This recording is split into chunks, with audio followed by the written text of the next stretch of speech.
Hi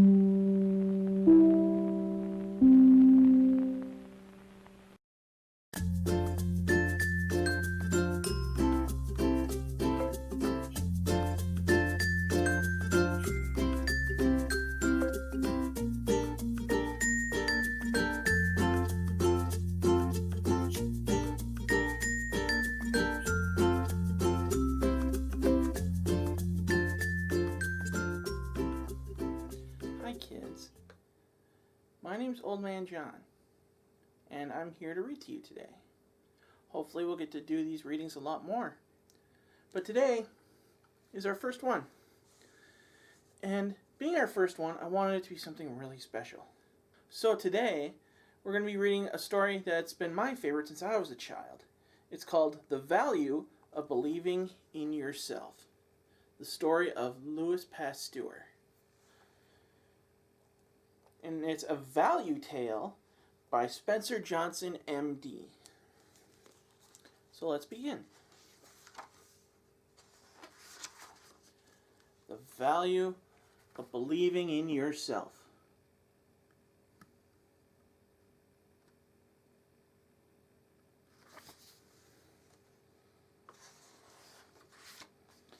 Now, a lot of books have what's called a dedication, or I don't remember what the word's called, but they have a little thing in the beginning where the person who wrote the book explains who it was for or why they wrote it.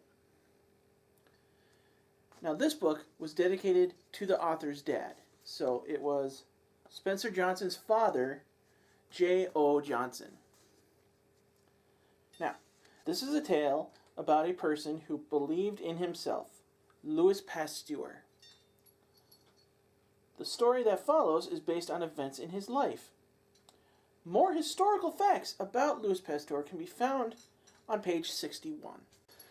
Now, we might read those, we might not. We'll see how we go. But let's begin. In far-off France, there lived a man named Louis Pasteur. Now and then, this man, who was a doctor of science, would put on his tall black hat and his bright orange coat and walk in the park.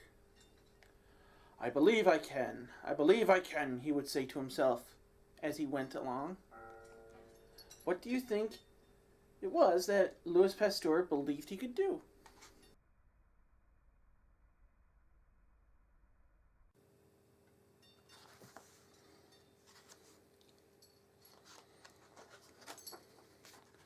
It was something important. So important that Louis Pasteur didn't even notice the other people in the park. I must find the invisible enemy, he said. I must find the rabies germs that hide inside people and make them sick. So sick that they die.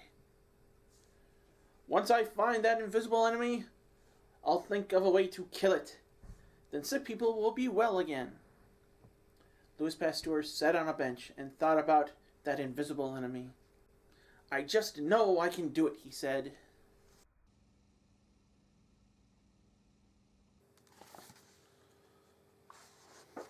What a silly man, said some children who happened to be near.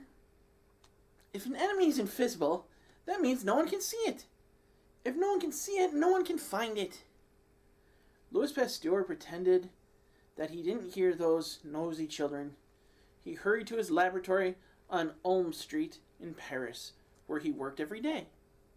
Some of the children followed him. So did some of the grown-ups who wanted to know what he was doing. They peeped through his laboratory window. "You'll never do it," they shouted. "No one can find an invisible enemy."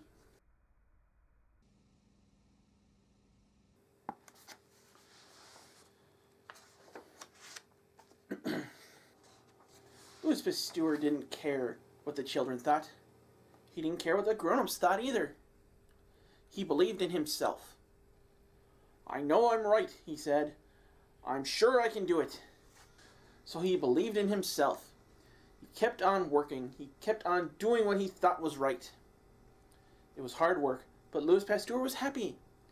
He knew that if he did find the invisible enemy, the rabies germs, he could help many sick people to be well again.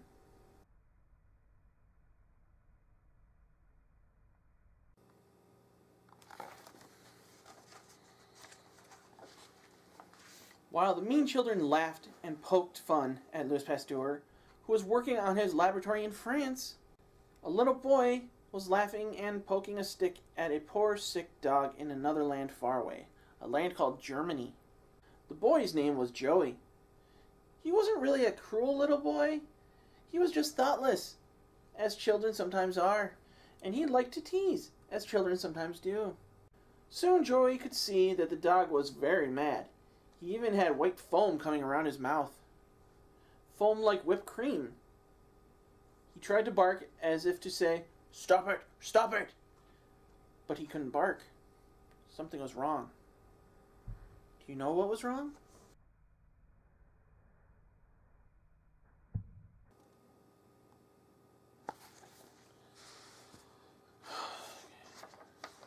Suppose you could look inside the dog with a great magnifying glass or a microscope. What would you see? That's right. You'd see the invisible enemy, the rabies germs that were making the dog so sick. The dog was so sick and so mad that he would bite at anything, even at rocks or at the trees. If he could, he would surely bite the boy who had poked a stick at him.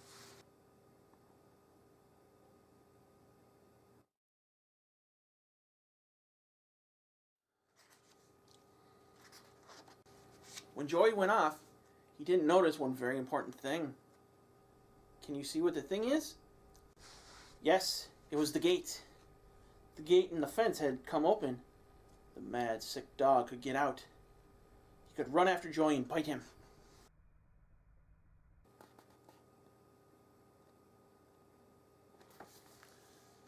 That's exactly what the dog did. "Ouch, ouch!" cried Joey, as the mad, sick dog bit him on the arms and the legs. And then it happened. The invisible enemy, the rabies germs that were hiding in the dog, traveled from the dog's foaming mouth into the little boy. "Help, help!" Joey shouted. "Daddy, please help me!"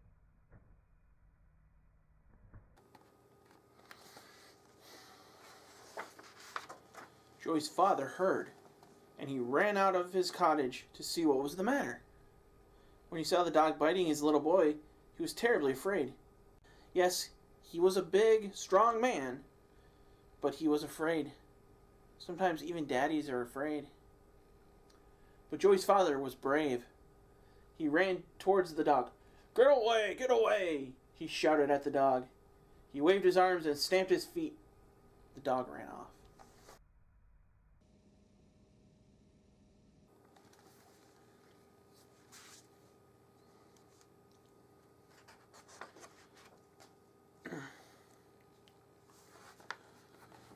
Joey's father chased the dog back through the gate. When the dog was safely behind the fence, Joey's father carefully closed the gate. But the damage had already been done.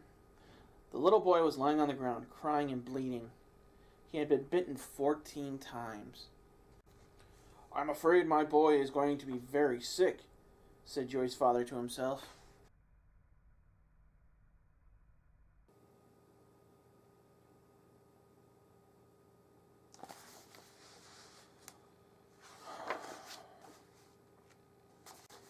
His father picked Joey up. "Did you tease that dog?" he asked. "Yes, Daddy, and I'm sorry," whispered Joey. He was badly hurt and he felt very tired. "I'll take you home," said his father sadly. He was sad because he knew the terrible thing that had happened to his son. The little boy now had the invisible enemy, the rabies germs, hiding inside him. Soon he was not only hurt and tired, he was sick. Everyone who knew Joey was sad. Everyone knew that if a person was bitten by a sick, mad dog, that person would surely die.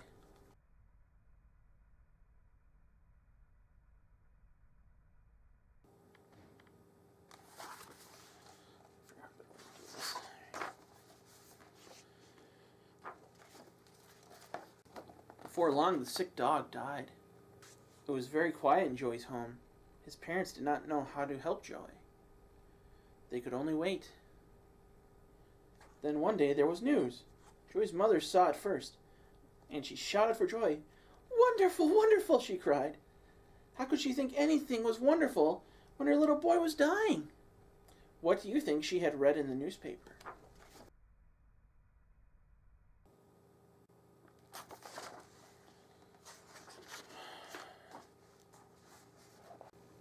A doctor of science has found a way to save people like Joey, she said.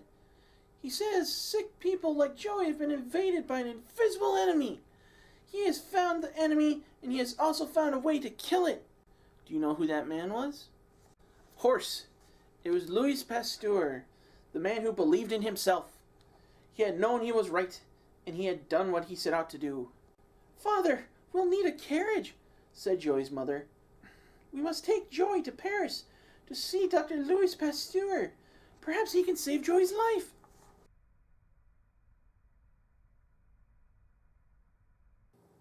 Joey's father ran. He hired a fine carriage and a stout and able coachman. 6 fast white horses were hitched to the carriage. Joey's parents wrapped Joey up in warm, soft blankets and put him into the carriage. I wish the dog hadn't died, Joey said sadly. At least, I wish I hadn't poked that dog with a stick. Let's go, shouted the coachman. We haven't a second to lose.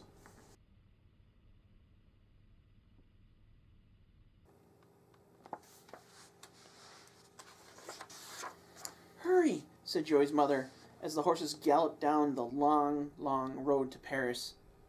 Hurry, pleaded Joey's father.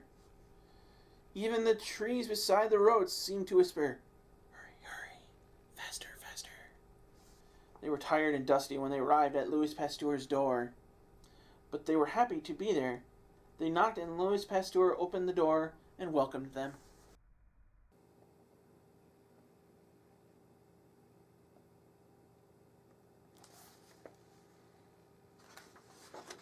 Dr. Pasteur, said the mother as she smiled a brave smile, we have come a long way to see you. Our little boy was bitten by a mad dog, and he's very sick. Can you help us? Perhaps, said Louis Pasteur. I have found a way to kill the invisible enemy. Those rabies germs that hide inside of sick animals. Perhaps I can kill the ones that are hidden in your little boy.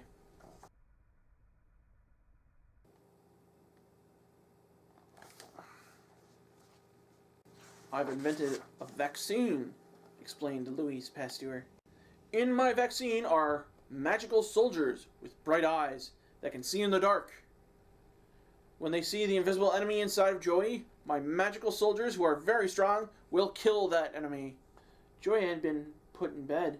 When he heard Louis Pasteur say this, he rose up a little.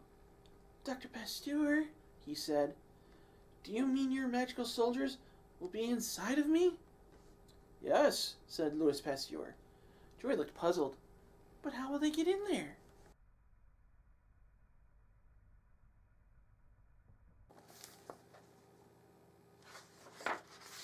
Very easily, said Louis Pasteur. My magical soldiers can march through long needles and into little boys. They march together like a mighty army. But needles hurt, said Joey. Sometimes, admitted Dr. Pasteur. But can you be brave, Joey, while my magical soldiers march into you?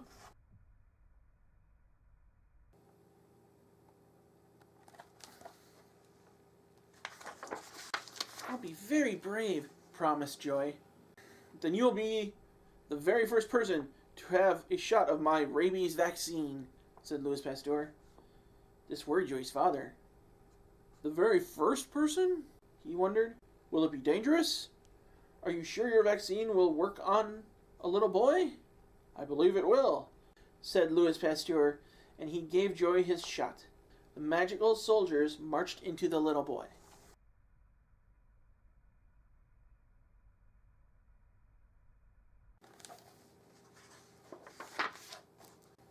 When they got inside Joey, they found that it was dark.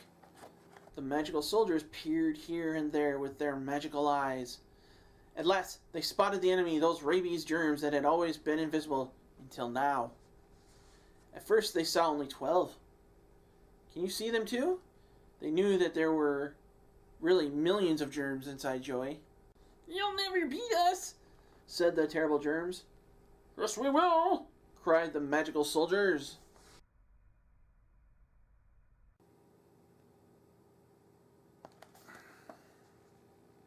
The battle began. The magical soldiers attacked the invisible enemy and fought bravely. It wasn't very comfortable for Joey. Would you be comfortable if you had an army of magical soldiers fighting a war inside you? But as the soldiers in the rabies vaccine killed more and more of the enemy, Joey felt better and better.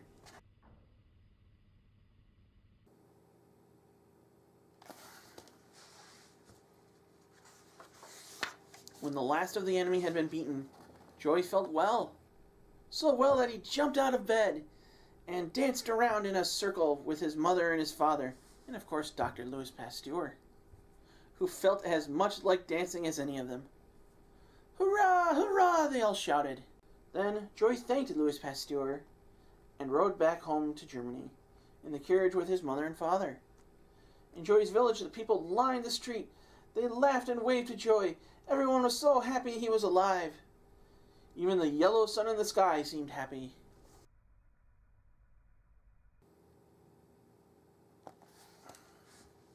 Above the rooftops, the village bells rang out a joyful tune. They seemed to be singing, "Safe, safe, now everyone is safe. No one has to die of rabies."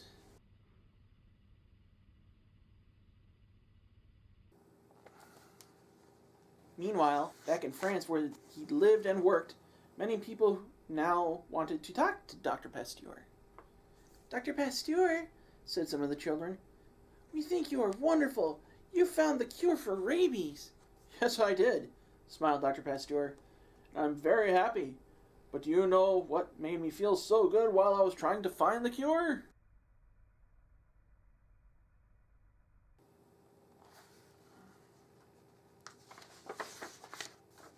"When I was working in my laboratory," Dr. Pasteur said, "I enjoyed the times when I believed in myself.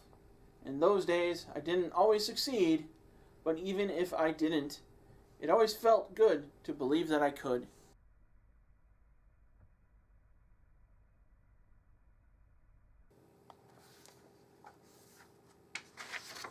As you can see, our story ends happily. And now, perhaps you might like to think about yourself. Of course, what you may decide to do in your own life may be very different indeed. But whatever you choose for yourself, let's hope it will make you happier.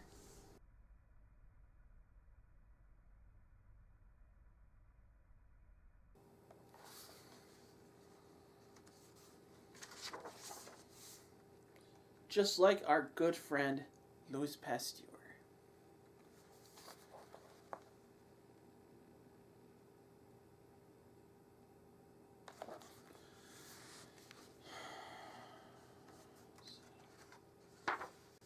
Now, in the back of this book, there's a bunch of information about the real-life Louis Pasteur. He was born in 1822, and he died in 1895. We're not going to read all this information because this is just a story. Now, if you'd like to get this book yourself, you're going to have to do some digging. I'll research it, and if I can find it for sale somewhere, I will put a link in the description below this video. And if you liked hearing this story, ask your parents to leave a comment if they were happy that you got to learn this story. And I'll still probably be doing a couple more of these, and I really hope you enjoy them. This was The Value of Believing in Yourself, the story of Louis Pasteur by Spencer Johnson, MD. Thank you for listening and reading with me. Next time, we'll have another book, and I hope you enjoy that one too. I hope you enjoy all of these. Just remember to be good, to be kind. So until next time, this is Old Man John saying good journey.